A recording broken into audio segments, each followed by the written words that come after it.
Just to kick things off then, welcome in Ms. Rosemary Smith, impact producer for Trust Me. We have the editorial board of the TCC Connection with us. They've researched about the film, and they've prepared questions. And so maybe as a way to get started, we'll just give you the floor and let you tell us about your background. Tell us what's important for us to know about how you came to this project and your role with that. Okay. Before to get things going. Thank you. Super. Well, welcome to my home office. It's also my gym, my hiking, planning, map, and calendar. It's so great to see you guys today and gals. Rosemary Smith, Getting Better Foundation. Our mission is to support media literacy and education. Because with media literacy, we believe we can build trust and hope and resilience. And we think if we empower you with those critical thinking skills, you can make your most important life decisions that align with your values, right? So you're not manipulated or misinterpreting some information that you found online that you think might align with your values, or somebody's trying to get you to do something, because all media is created for a reason, right? You're media creators. It's to get a response out of us, whether that's good or bad. It's not all bad. Trustworthy journalists' mission, and I'm a former broadcaster, and we abided by what was called the fairness doctrine, which you've probably studied, but was done away with, I think correct me if I'm wrong, but in the 80s, maybe the late 70s, there was a mission to get rid of the fairness doctrine.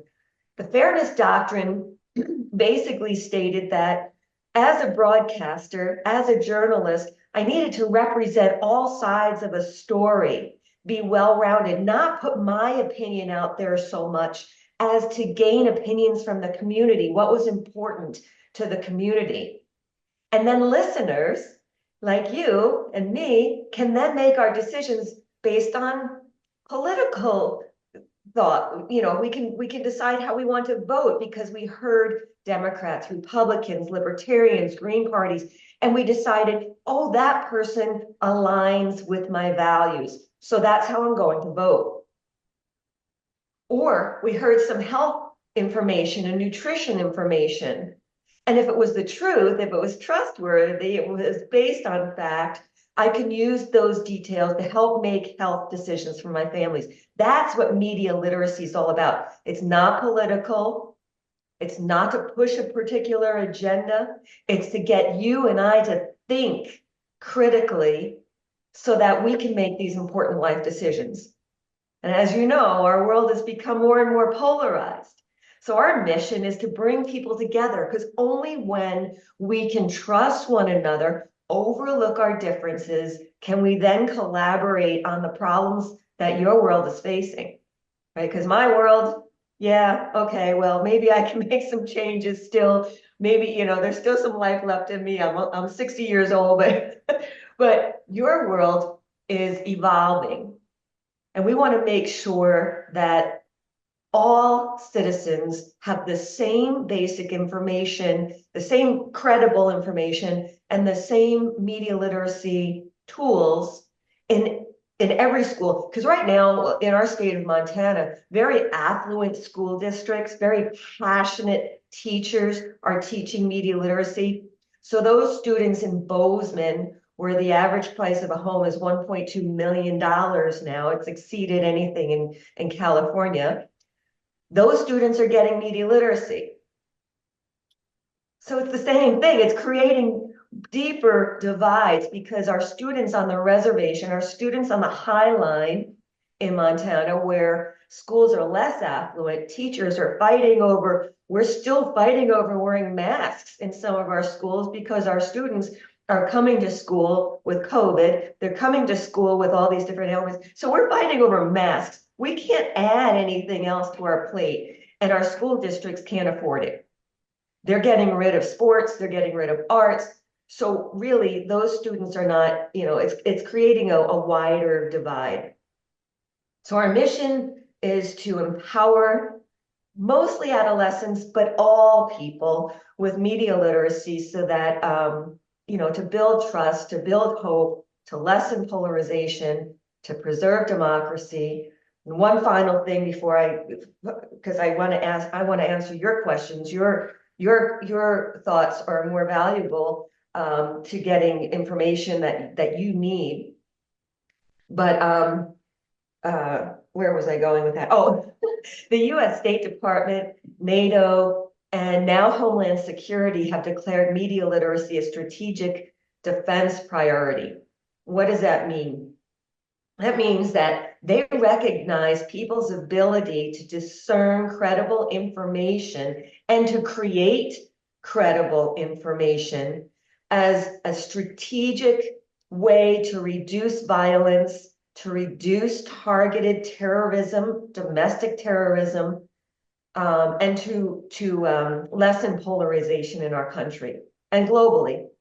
They've supported screenings of Trust Me at embassies, at universities, at American corners, all over the world. We've been all over the world with this film. So you're in good company. I'm gonna hand it over to you. Oh, why? I'm sorry. You asked, how did I get involved with this? As a former broadcaster, my husband and I sold our radio stations, and I wasn't going to go back to work until I met Joe Phelps, the CEO of the Getting Better Foundation. Our missions aligned, and that's when we decided we were going to support teachers getting certified for media literacy, and then produce Trust Me to push the messaging out, the nonpartisan messaging out to the masses. So there, over and out. Okay, does someone want to take first question? Someone want to be brave and kick us off? Yeah, I'll go. My name's Ethan Gray. I'm with the TCC Connection, and again, we just want to thank you for joining us. After watching the film, it's not that old, but do you feel the need for a follow-up documentary now with so much more news that have, highlighted the need for media literacy? It's a great question, because we finished filming February 2020. Ha ha ha. So we thought we'd have this huge theatrical release, that we would show the film at Sundance and all these cool festivals, and then put it in movie theaters. But what happened is my husband and I were on our way home on an airplane from Heathrow. Everything was really chaotic, and we didn't know what was going on. There was a woman holding a baby, and she had her baby was barefoot, and she had a mask on, and she was barefoot, and they're waiting in line for the bathroom. And I thought to myself, oh honey, you're going to get more germs on your feet than you're going to get in the circulated air of this airplane, right? Of course, then we land and we find out about COVID. So that put the kibosh on any kind of theatrical screening. But what we had was 40 hours of footage. And I continued to collect stories. Like, we researched stories all over the world where a lack of media literacy led to some kind of crisis. I've got stories about environmental mis and disinformation, financial mis and disinformation, targeting primarily seniors, healthcare mis and disinformation, nutritional. So we've got already 40 additional hours in addition to the 1 hour 90, the 90 and the 60-minute versions of the film, which had to be edited down for television, right? And for screenings. So we picked the most compelling stories, ones that still make me laugh or cry. We showed it to audiences like the American Library Association, like the International Press Institute, educators, superintendents, and they kind of helped us narrow down what stories created the most empathy in them. And so that's how we decided what stories we would include in the 2020 version of Trust Me. Again, having all this additional footage. Our goal was to then create a docu-series with the additional footage and then go back and film more. But what we found is librarians, the State Department, they've told us, you know what, the film continues to be relevant and it gets more relevant every day. We cover the Ukraine situation. We cover how Putin's been manipulating countries for decades. Librarians and educators continue to tell us if you film COVID, if you use your COVID footage as opposed to tetanus, we really can't show it at school because that's polarizing. We still have students whose parents say, you know, we don't want our students to be indoctrinated with anti-vax information, or vice versa. We don't want them to be indoctrinated with the fact that they have to be vaccinated. We're naturalists, we're yogis, whatever. So right now there's no plans, there's no budget to go back and create additional documentaries, but that's eventually the goal, is to have a docu-series that maybe Netflix will put on their platform and as a follow-up to The Social Dilemma or something like that. Thank you. You're welcome. Thank you. I had a quick question, Ms. Smith. My name is Blake Sullivan. I'm a contributor for the TCC Connection. Just touching on what you were speaking on just a second ago, I was wondering, are there any topics that maybe you would have liked to cover a little more extensively in the documentary, and maybe kind of got outvoted on it, or like revisit? That's a really good question, because we are a production team and a foundation team made up of all political beliefs, all faith-based beliefs. And so this film is really a consensus of what we all deemed important and appropriate to put in the film. We had you haven't seen the 90-minute version, you saw the 60-minute version? I think we It's watched the the 90. Yes, ma'am. We watched the 90-minute. You watched the 90? Oh, good. Because part of that, the New Zealand segment can go on a little long, especially if you're a parent that's very empathetic, and you're thinking about this mother, and she almost lost her child, and the India segment went on a little bit long. There's a little bit more graphic detail in there that we don't show K-12 audiences, with a young man being lynched, and like an innocent young man. But some of the things, like the senior who was approached by the journalist to bring awareness to her of the fact that she was sharing mis and disinformation and some Russian propaganda. Remember her? She said, "I don't go with the Russians," right? I'm a patriot. I don't go with the Russians. And I'm doing a really bad imitation, but I like to have seen, we have some footage of seniors who were duped with not just political beliefs, but financial, because there's such an at-risk group.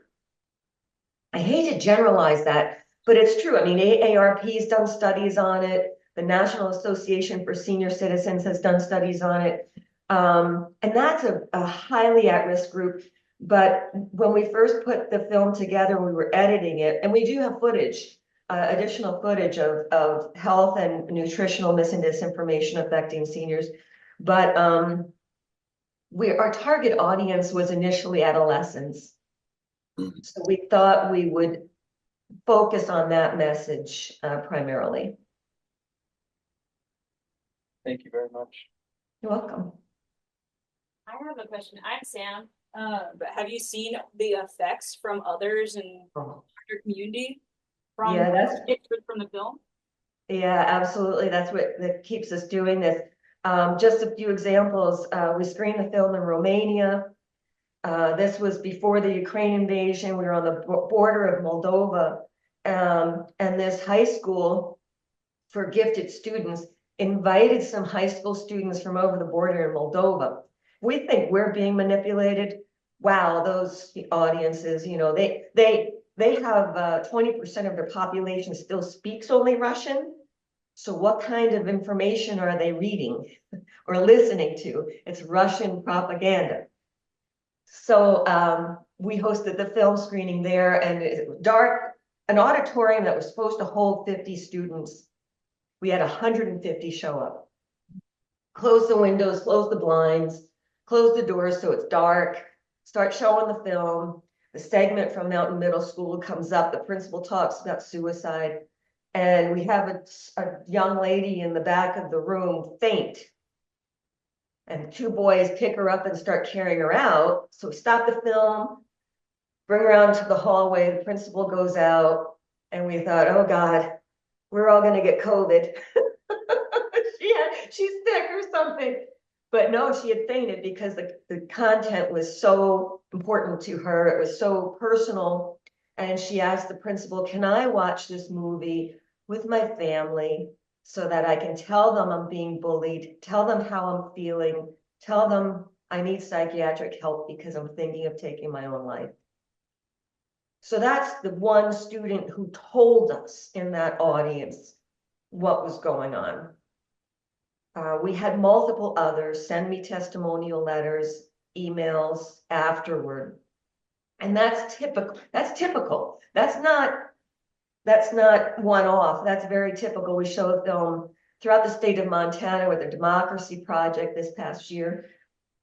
And that was very typical of responses of classes of high school students. High school is a sweet spot. You can see their aha moments. You hear them clamoring to ask questions. It's really pretty amazing.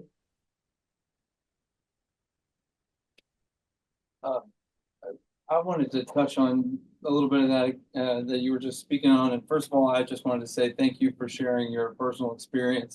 I know that couldn't have been easy, but you had mentioned addiction to the cell phones and the technology and the information, probably more importantly. What would you say would, maybe in your opinion, would be the most effective way to combat that whole thing? I mean, they say the first step with addiction or recovery rather is admitting that you have a problem, you know, and everything is going digital now. Banks, schools, work, everything is online. So when that's just thrown in your face and that's promoted everywhere, how would you get somebody to understand that they might have a problem with it before you could actually get to the fixing it? Does that make sense? Absolutely. Yeah, that's Yeah, kind of advertising, you know, it's everywhere. It's in your face. For an alcoholic, that could be really difficult. With cell phone thing, it's everything we have now. So yeah, and it's great, right? It is great. The technology is amazing. I mean, it's not logical to think that we should just throw these out the window, right? You know, it's the way I keep in touch with my work when I'm traveling, with my kids, or I share pictures with our new grandbabies now. It's just amazing. So it's a great tool. So it's not logical to think that we can just set them aside. But what's logical is we need to teach and we need to have awareness of how it affects us. And I think with the stories that we feature in the film, it's a little self-serving because I want everybody to see the film, but it's not a money, obviously documentary film is not a money-making thing. It's to bring that awareness. It's to see that aha moment. Oh, that could be me. That could have been my son or my daughter or my mother or my grandmother. So it's to gain that empathy. And then with the stories, it's awareness. Then now our minds are open to, okay, so yeah, we do all have this problem. What are solutions? So that's when people's minds open to the experts. If we just filmed a documentary with Steven Pinker from Harvard talking about how the brain is wired, and Paul Zak talking about dopamine, and Martha Groves talking about credible journalism, your eyes would glaze over. Mine are glazing over just talking about it, and thinking of it right now. But when we hear a story, when I shared my heartfelt parental story with you of my nearly losing my son, and then our other two sons being pallbearers, and our daughter becoming an alcoholic. I didn't tell you that part, but yeah, she became an alcoholic because of this stuff. So when people hear those stories, they go, oh, you know what? That could have happened to me. And now that opens our brain to thinking, what can we do together to fix this? And that's when we're open to solutions. So, the next time that you're seeking input from a source, the next time that you're writing a story or sharing a news event, you want to hear those stories. You want to hear how they're affecting people personally. That's what we do. When we hear these stories, they lead to solutions, kind of like Jeffrey Gettleman in the film. He talked about the plane that blew up in midair and killed people.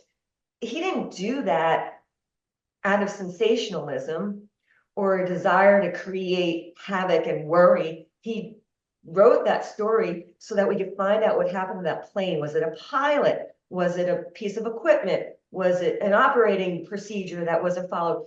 And then we can fix those things. So that's what solutions journalism is all about. That's what you guys do.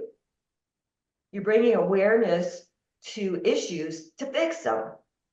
So as long as we do that with a little care, a little concern for our audience, if you look at our website, Getting Better Foundation, under resources, there's a tab for News Literacy Project, and they have published, and you guys are probably studying these because you're journalism students, the 7 quality standards, 7 quality journalism standards, 7 quality standards of journalism.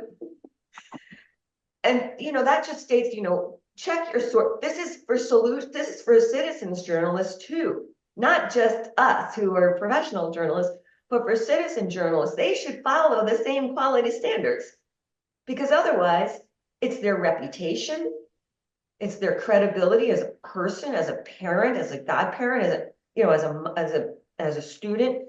That stays on the internet forever if we publish something. And we just think it's just, funny, or, a lot of times we take these pre-surveys and then post-surveys with students. And in the pre-survey, I can't tell you how many times I've seen students say, what's the big deal? Fake news, what's the big deal? So somebody, gets tricked. They get bullied. They'll get over it. That's what psychology is for. That's the kind of things that we see in these questionnaires. And then after they see the film, oh, there's real life repercussions. Oh, could be me. Could be whether I get a job. It could be whether I get a scholarship.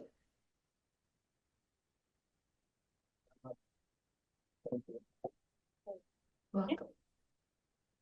Hello, my name is Samar. I'm an associate editor here at TCC Connection.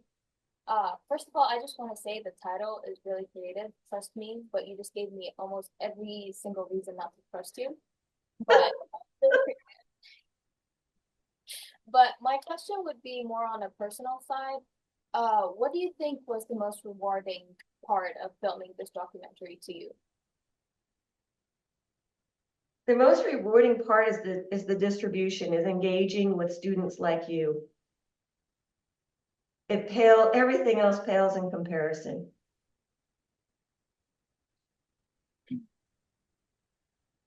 Do you have even a rough number in your head of how many maybe schools or even screenings you've done at this point? I'm sure there's a lot. We provided the film to over 40,000 high schools in the first year. And now I've kind of lost track, but my husband tells me I have watched the film 444 times because of screenings or community events. He's keeping track more than I.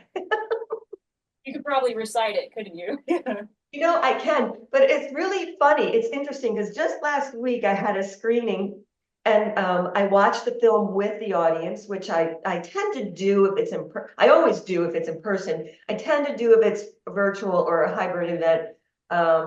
So I apologize I didn't watch it with you because I enjoy that. I enjoy seeing most of the time I look at the audience, right? I see if they laugh, I see if they cry, I see if there's somebody that's at risk or that I should be concerned about because we've had that obviously happen. And interesting enough, just a little sidebar, one of the screenings with the Democracy Project happened at a school in Montana. And there was a student, she had her legs up. This is in an auditorium, right? Where, the seats push down just like a movie theater. And so she's sitting on a seat with her feet, with her head down. She watched the whole film that way. So I kept an eye on her because I thought, is she sleeping? How rude. No, no, is she sleeping? Is she just tired? Is she crying? So I kept an eye on her. And then during the audience engagement part, I tend to hand out Montana Huckleberry caramels to our audience to keep them engaged and ask questions. And I went over by her area where she was sitting alone. And I was answering other students' questions and she still didn't look up. I thought, oh, she okay? So I took a caramel and I stuck it in the crook of her elbow. I try not to touch students, it's a very sensitive time frame with that, but I put it in the crook of her elbow and she looked up at me and she smiled. So she took the candy, she left it there for almost the whole time I was taking Q&A. So, but afterwards she came up to me and she said that she'd been struggling and that the film meant a lot to her. So again, another reason why we do this, why we do what we do, because she said that, but a lot of the other students didn't, right? So through their questions, I think it helps other students as well. But I'm sorry, I'm not answering your question. Remind me your question. Oh, we were just talking about maybe just the number of showings and things you had done. Oh, yeah. So that was 444. And so each time I watched the film, I picked something up that I didn't. There's something like that.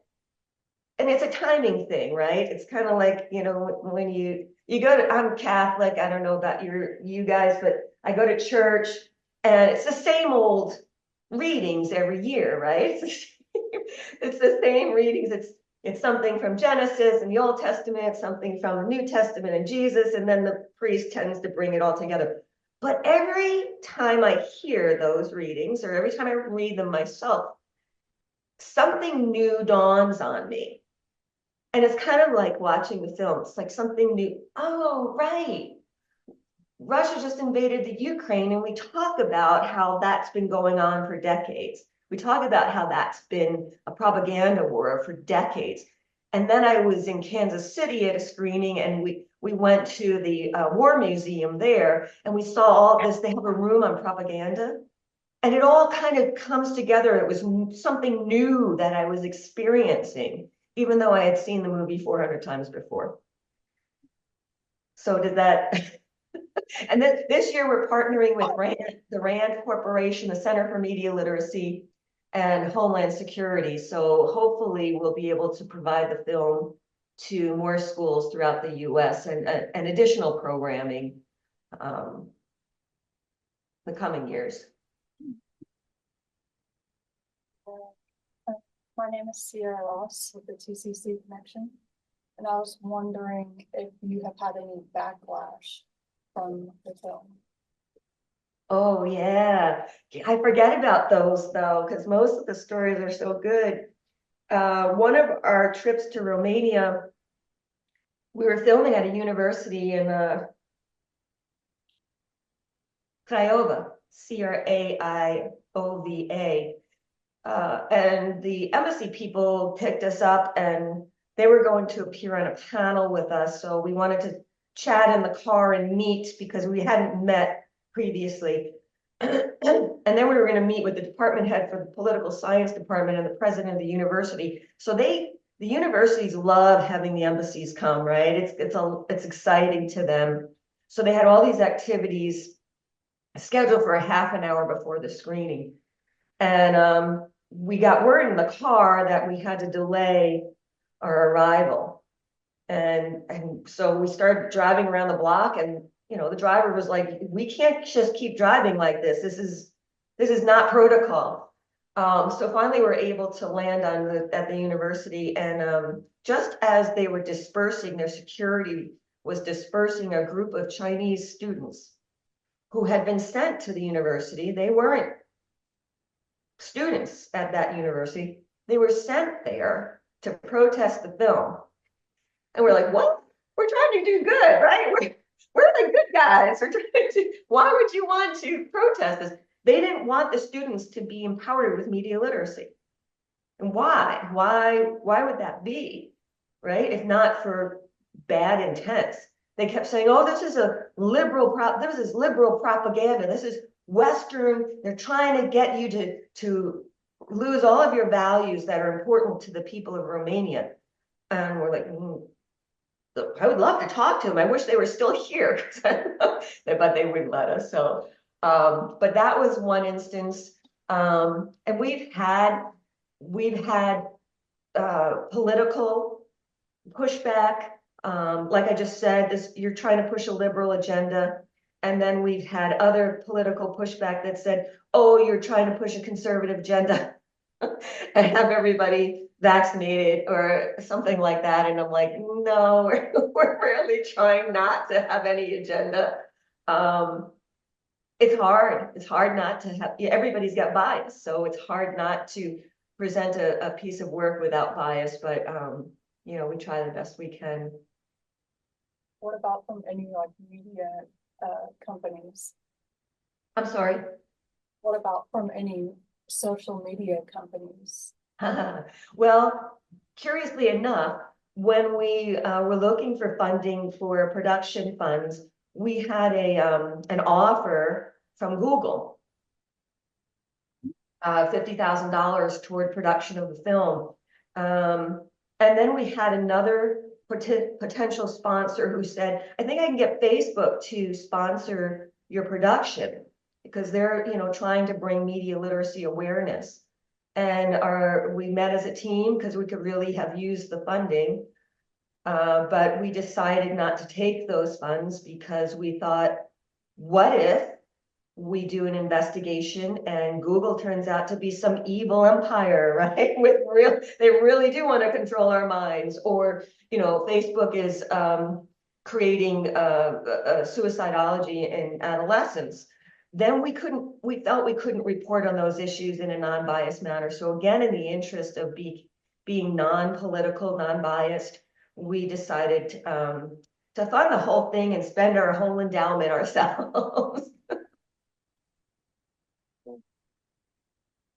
My name's Camilla. Oh, who is that? Wait a minute, I can't see you because my screen. Okay. Oh, there you are. My name's Camilla, and I'm associate editor for TCC Connection. And I have like more personal question about how does your experience in radio impact your approach to media literacy? Oh, that's a great question. Thank you for asking that. It started with my husband, who was in broadcasting before I was, and his motto was always take care of the community that we are licensed to serve, and the community will take care of us in return.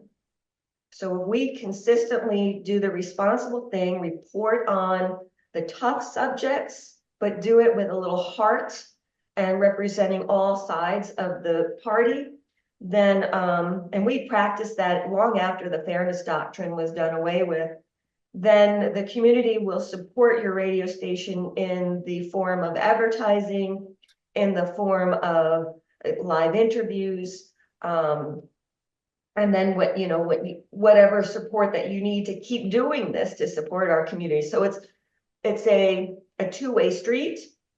So I think that opened the door to my longing to be a media literacy expert, and certainly to align myself with the mission of the Getting Better Foundation. Thank you. Thank you. I think if she's okay, a few more questions. We'll ask. Whatever you'd like. This is fun. Is there anything that you would have done differently in hindsight now? When it comes to the documentary and production and the selection of stories to put on there? Yeah, I would have produced it in 2019. So we could have a theatrical release. I missed that. Now we do screenings in big auditoriums, and I'm like, oh, what would it have been like to have a big theatrical release in a movie theater? Oh, that would have been so cool. But you know, that wasn't up to me. So what would I have done differently?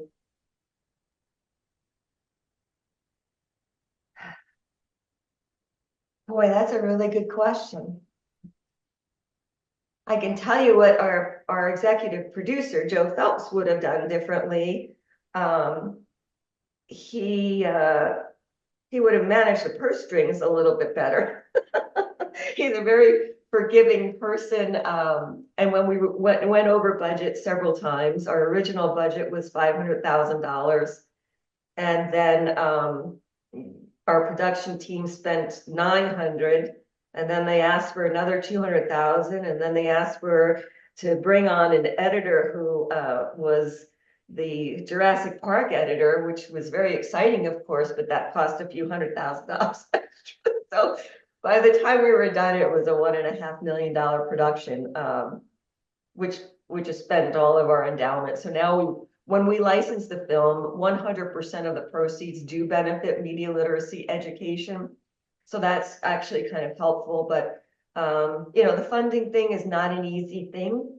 It's not like, you know, a Hollywood production where they have millions of dollars to spend on A-list actors and actresses. Documentary film is tough to raise funding for. But otherwise, it's been a great journey. There's nothing I really regret. Thank you.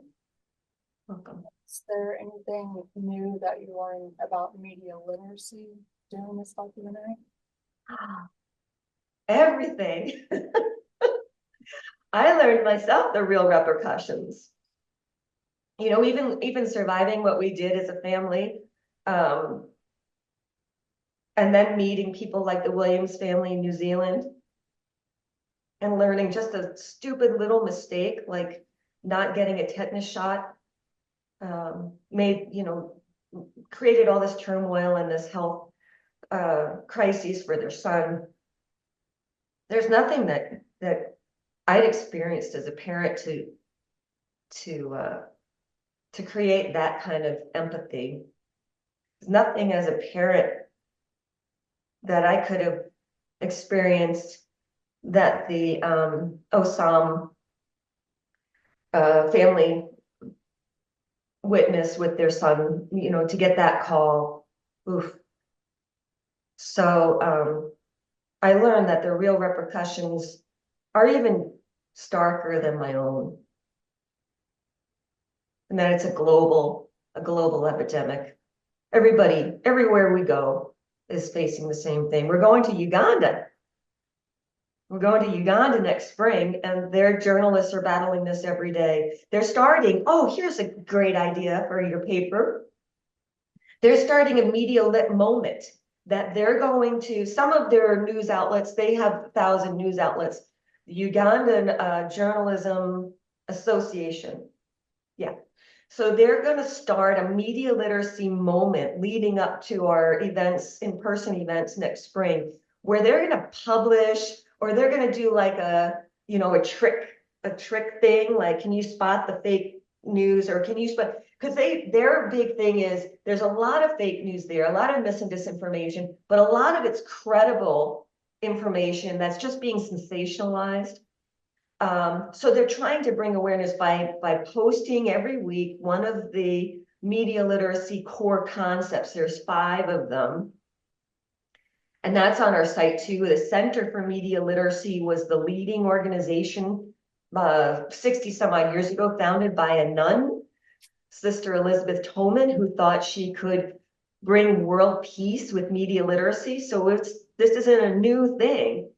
So she published the 5 core concepts, and that all media is created for, to get a response. What kind of mechanisms do they use? Do they use color and music? And so it takes you through these lessons, and they're going to post a little tiny media lit moment every week, or put it on their television station. So that's kind of a cool little concept that you could share by bringing awareness, and you could put links on there to news literacy projects, Checkology, we check yourself before you wreck yourself, or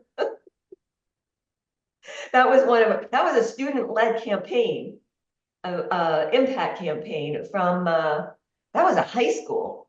I think that was a Kansas City high school thing, but it was hashtag check yourself before you wreck yourself. I thought that was kind of cute. Students are clever, what do you know? I have a question that I could throw out here. So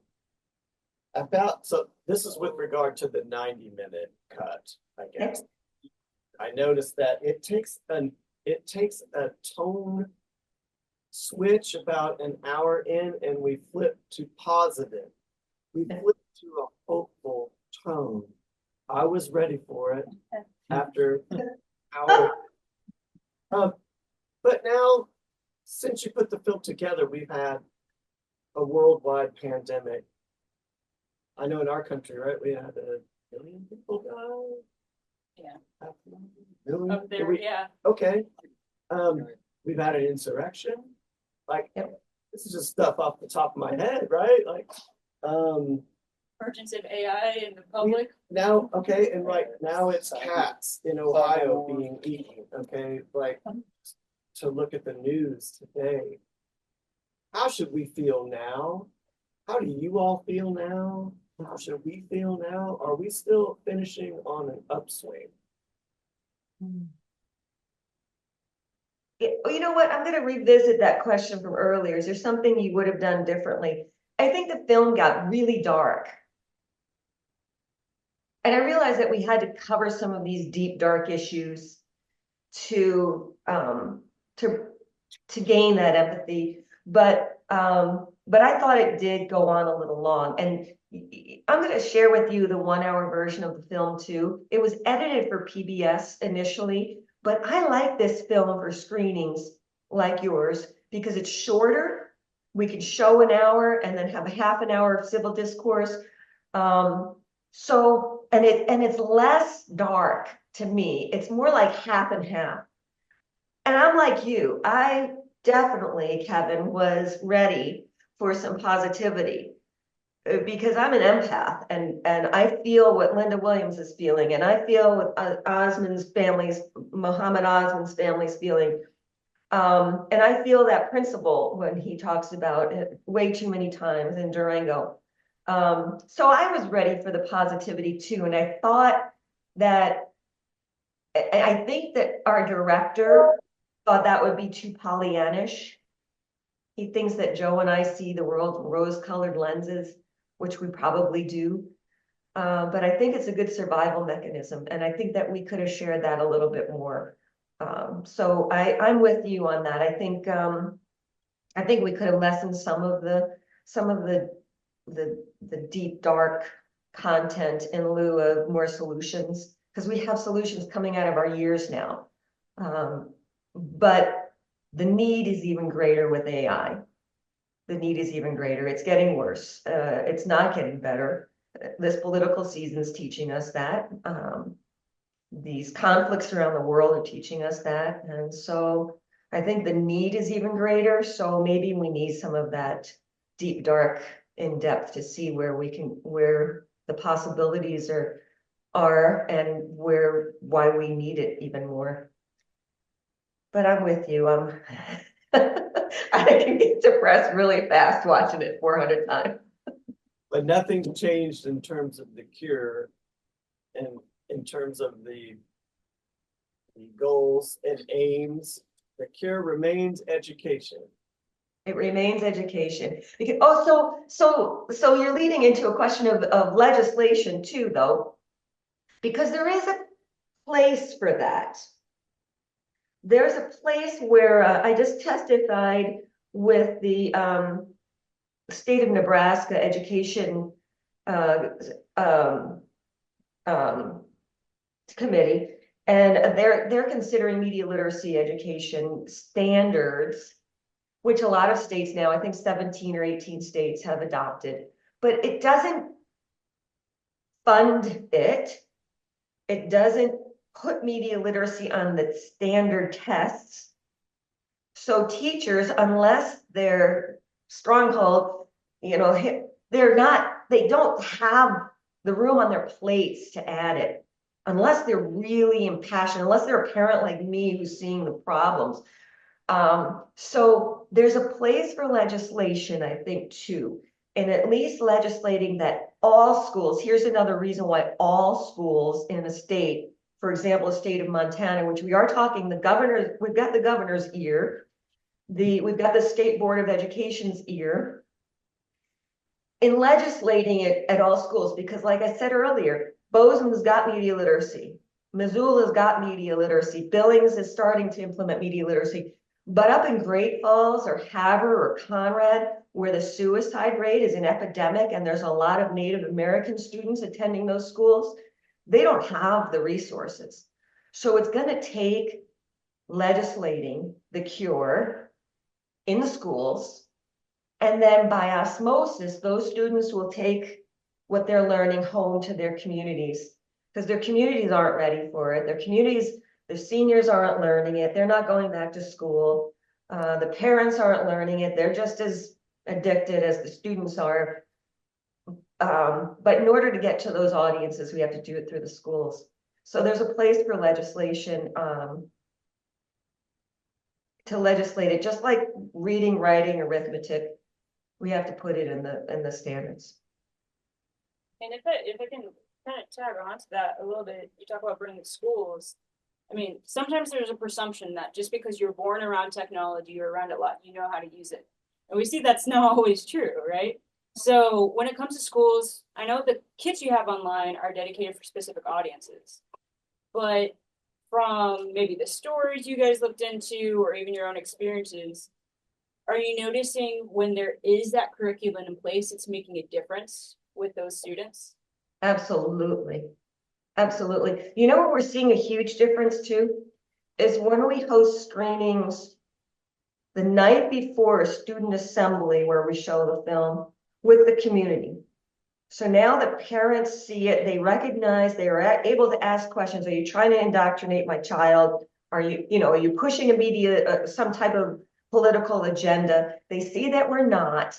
And then they get empowered with a news literacy project, did a great thing. They created a parental guide with value statements. So instead of the curriculum that we give the schools, we give the parents these. What's a good time to give my child a phone? What are some guidelines I can put in place at home while keeping the peace, right? So then the students watch the film, and then we don't hear this feedback for a week or two. And then we hear from parents, the librarians who were there, where the parents come to the library and say, do you have this DVD? Do you have this film? Because we'd like the rest of our family to see it. They missed that screening. The kids come home, they're talking about we ask them, because kids, come home and we say, how was your day? Good. What did you learn? Nothing. But if the student comes home and the parent says, hey, did you see that movie at school today? The one that I watched last night? Now all of a sudden, oh yeah, we had that filmmaker there. Oh yeah, she gave out candy. That's kind of what they say. But then the parents are able to say, well, what do you think? Do you think the phones are affecting you? Do you think having it in your bed at night is a good idea? Now they can have those conversations in peaceful discourse. So it's really creating a healing environment that parents can use at home. What's the best way we learn. People learn best by teaching. So we give those parents a resource that they can teach their children, make it easy, make it just conversation they can have at the dinner table. Now they become vested. Now they're vested in their students' success and their psychiatric health. So once we give them those resources as well, it's not just, what'd you learn at school today? Nothing. Well, it's almost like y'all are an access point for like a larger conversation that carries on. I mean, that sounds like it's, you don't want it to just stop at the screening. You want it to, so. I did want to ask, because I mean, we touched on a little bit, it does get dark and there's some graphic information and, you know, some people, you know, they respond to it well, they kind of need that hard hit moment, but there will be some who maybe aren't able to watch the film in its entirety, maybe something's triggering or sensitive, or parents, you know, they're watching it realizing, well, maybe my kid's not ready to see all this yet, Yeah. but they still want to depart some lessons. So what are some 3 major takeaways you think from the film that for whatever reason you can't watch it, you can still take those lessons? Yeah. Oh, and just before the 3 takeaways, there is a 1-hour version and educators have access to 15 teachable clips. They range from 2 minutes to 15 minutes. So they can show if misinformation is a big thing in their class, they can show that. If it's threats to democracy, they can show that clip and talk about foreign interference in media. But I'd say that 3 major takeaways are, you know, first of all is awareness to the issues, and whether or not you can watch the 1-hour version or a clip or even just the trailer, just to bring awareness to your own use and your how media affects you as yourself. That's one of the most important things, is become aware of how it's affecting you. There's so many resources now. Check out gettingbetterfoundation.org. It's all free resources, so they don't have to pay to watch the film. The second thing is become empowered to find out how now that awareness makes you more or less susceptible to becoming manipulated online. Once we recognize that we can be manipulated, whether or not it's just to spend money, like on another pair of Lululemon leggings. I don't need another ad to pop up and encourage spending more money on another pair of leggings that, you know, I've already got 30 of at home. So find out how that's manipulating me. And then the resources, find out what resources I can implement today, whether it's 1 or 2 or 3 things I can implement today to make me a more trustworthy, credible, solutions-based journalist myself. I think that's the most important thing. It starts with us, right? It starts with me. What's the problem with the world? It's me. Once I can look at my own consumption and my own sharing of media, now I can share those resources with other people, but not until I see, was I a bad parent? Was I, you know, what was the problem? Now I can address it and fix it and move on. Thank you. Yes, I know we're reaching about an hour of your time. I just want to follow up that we do have 2 screenings of this film happening in the end of the month, and it's open to the community. So what's a quote or a comment you would like to share that we could maybe, you know, share to the people that might entice them to come to this film? We need a teaser. Oh, well, check out, first of all, trustmedocumentary.com, our electronic press kit, because there's so many good quotes. There's so many testimonials. I just received 3 more from a Czech Republic screening that happened last week with a professor who studies or teaches philosophy at Montana State University in Bozeman, and he's now in the Czech Republic sharing these resources, media literacy resources in Prague. So those will be posted up probably today or tomorrow. But probably one of my favorite more recent testimonials is from a longtime professor of media literacy and journalism at the University of Illinois at Chicago. He's also a co-founder of Media Education Lab. This is a smart dude. He knows media literacy and he's been teaching it for a long time. And he just started last spring to use the film in his classrooms. And he said, not until I started showing Trust Me did I get the students to become aware of why this is so important. So now I show the film at the beginning of the semester. I see the aha moments. They gain awareness. Now I can teach. So I love that because it was like, okay, this guy, he's been just, you know, pounding on their doors for a decade. And it's kind of saw, why do I need this? I've grown up with this. You're an old guy. You don't know as much about this as I do. I have to teach you how to do the, oh, he was funny because I saw him at a conference and he didn't know how to do the, you know, on the keyboard, how you guys do the really fast word, like, you know, cat, it's like, and he's going C-A-T, right? He had to have a student show him how to do that on his phone. And so he said, they're right. They know more about this. And I said, no, they don't know how it's affecting them. They might have all the skills like to operate, but they don't have the awareness of what it means to do it responsibly. So that's where you come in. He goes, yeah, that's right. So I thought that was a great testimonial quote. But but I'm sorry. One of my favorite is from Janja Senjek, who's a student in Croatia. So here, this is a journalism student who had 4 years of undergrad. So in Croatia, you have 4 years of undergrad and you have 3 years of graduate school to become a journalist. That's a lot of education. So we screened the film with them in their first year of journalism school. And afterward, she and her classmates, a bunch of them were crying. And they came up to me afterward with their professor and they said, we didn't know that there were real implications. And now that we do, we realize we're in the most important profession we can be in at this time. That's you. This is a really important time for you to be doing what you're doing.